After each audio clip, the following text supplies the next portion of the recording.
kembali lagi dengan saya Angela Eka Prihatini. Apa kabar semuanya? Semoga bisa dilewati.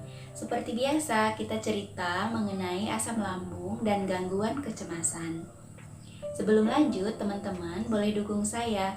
Bagi yang belum, tekan tombol subscribe, aktifkan tanda lonceng, jangan lupa like dan komennya juga.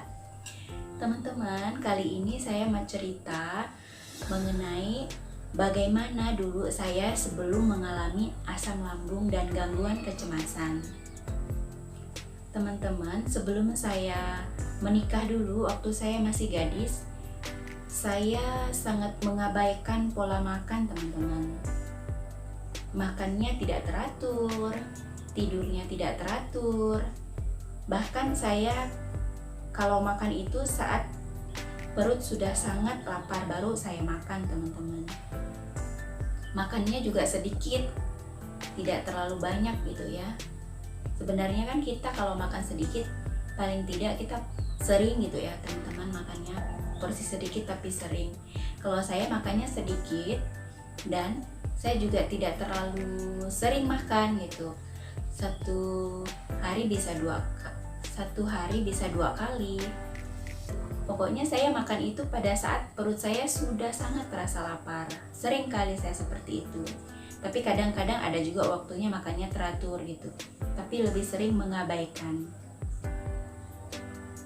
Padahal orang tua sudah mengingatkan terus, jangan makan telat, harus makannya teratur supaya tidak sakit mah gitu ya teman-teman. Tapi pada saat itu saya pikir itu tidak akan ada berpengaruh gitu ya teman-teman. Sebenarnya saya tahu kalau kita makannya tidak teratur bisa mengalami sakit mah atau asam lambung gitu ya.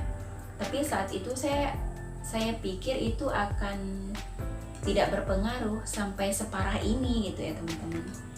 Jadi setelah saya mengalami asam lambung dan gangguan kecemasan, sekarang baru saya mengerti teman-teman bahwa ada pengaruh dari apa yang telah saya lakukan di masa lalu dulu ya teman-teman.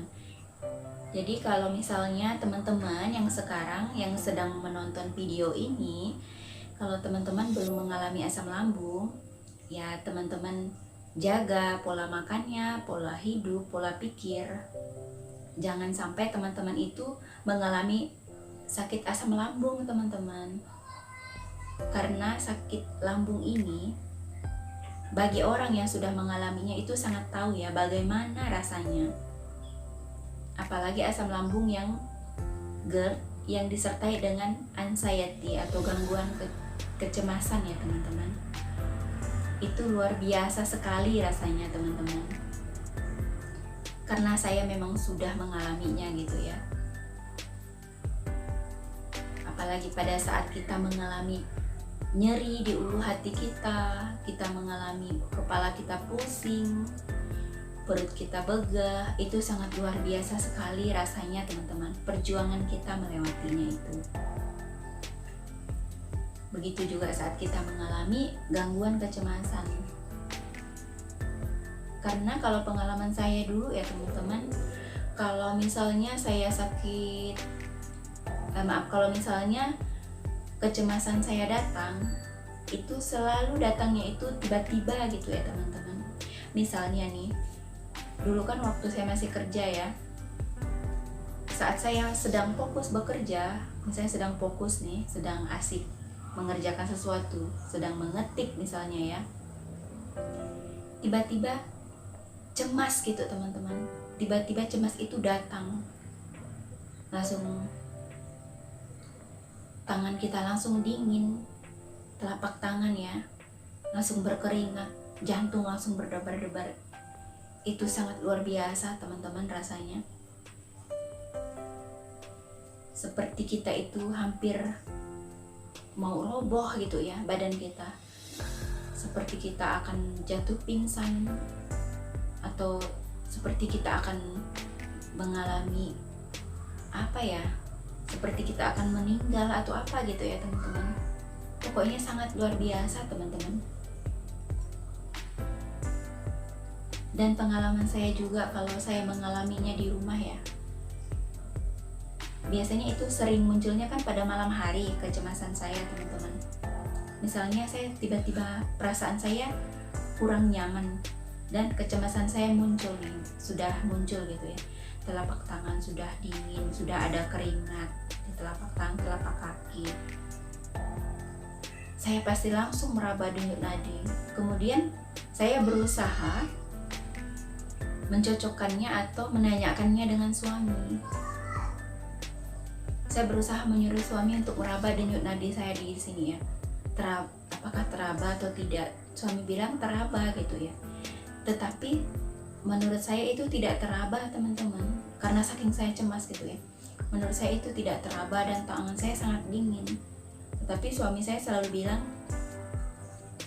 tidak apa-apa, jangan terlalu dipikirkan, diabaikan saja, nanti bisa hilang sendiri. Tapi saya tidak mau teman-teman. Saya berusaha untuk meyakinkan diri saya sendiri ya, bahwa apa yang suami saya katakan bahwa denyut nadi saya itu teraba, saya berusaha untuk mencarinya teman-teman. Kadang-kadang itu memang seperti tidak teraba gitu ya. Saya berusaha mencarinya, apakah saya itu memang sedang bernapas ataupun napas saya itu memang sudah mau hilang gitu ya. Saya berusaha merabanya. Semakin saya merabanya itu semakin tidak teraba gitu ya teman-teman. Denyut nadi saya seperti hilang gitu ya. Tapi kalau sudah agak tenang, saya raba, ternyata ada gitu. Di situ baru saya ingat, oh iya, denyut nadiku memang teraba, sama seperti kemarin. Saya ingat dengan kejadian yang sudah gitu ya. Padahal kemarin juga tidak apa-apa kok, kenapa hari ini kok seperti ini lagi gitu. Jadi saya biasanya langsung sadar gitu ya, oh iya, ini sedang cemas. Ya sudah, tenangkan diri, minum air hangat gitu ya, minum air putih, air hangat, tenangkan diri, duduk. Seperti itu ya teman-teman. Luar biasa kita melewatinya ya. Apalagi di awal-awal ya teman-teman. Di awal saya mengalami gangguan kecemasan dulu. Setiap hari yang saya lakukan adalah mencari informasi di Google. Saya selalu mencari apa yang saya keluhkan, saya ketik, saya cari di Google. Kemudian saya kasih tahu sama suami.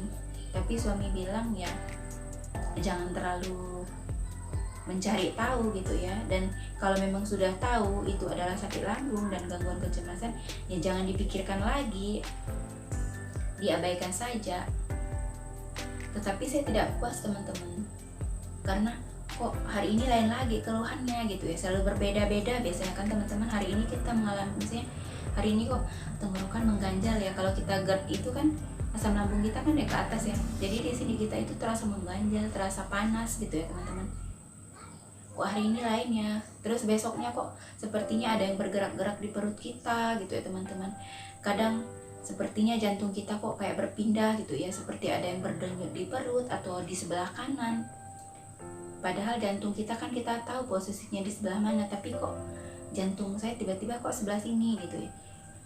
Terus besoknya lagi tiba-tiba di belakang kita yang sakit. Jadi itu membuat saya semakin ingin mencari tahu gitu ya teman-teman. Saya cari tahu itu kenapa, karena keluhannya itu berbeda-beda setiap hari ya, tergantung dari si anxiety-nya, terserah anxiety-nya kan. Hari ini dia mau cemasnya sensasinya apa gitu ya, besok mau apa gitu ya. Tapi kan karena kita memang lagi parah gitu ya, pola pikir kita masih parah gitu ya teman-teman ya. Jadi ya kita takut aja. Apapun yang kita rasakan kita takut. Dengar bunyi ini kita takut, seolah-olah hari itu kita seperti hari itu kita mau meninggal gitu ya. Dengar suara burung aja kita takut gitu ya teman-teman. Jadi saya sangat tahu ya teman-teman, bagaimana rasanya kita mengalami asam lambung, bagaimana rasanya kita mengalami gangguan kecemasan. Jadi buat kita yang sekarang yang sedang mengalami asam lambung, ya kita berusaha supaya lambung kita cepat sembuh. Kita berusaha supaya gangguan kecemasan kita bisa hilang, pola pikir kita bisa sehat gitu ya teman-teman. Dan buat yang belum mengalami, ya cobalah untuk menerapkan pola hidup sehat ya teman-teman, pola makan sehat, pola hidup sehat, pola pikir yang sehat. Oke teman-teman, sekian dulu video kita kali ini. Terima kasih yang sudah menonton sampai habis. Kita lanjutkan di next video. Jangan lupa dibagikan video ini kepada orang lain juga. Semoga menjadi berkat ya teman-teman. Semoga bermanfaat untuk orang lain. Terima kasih banyak.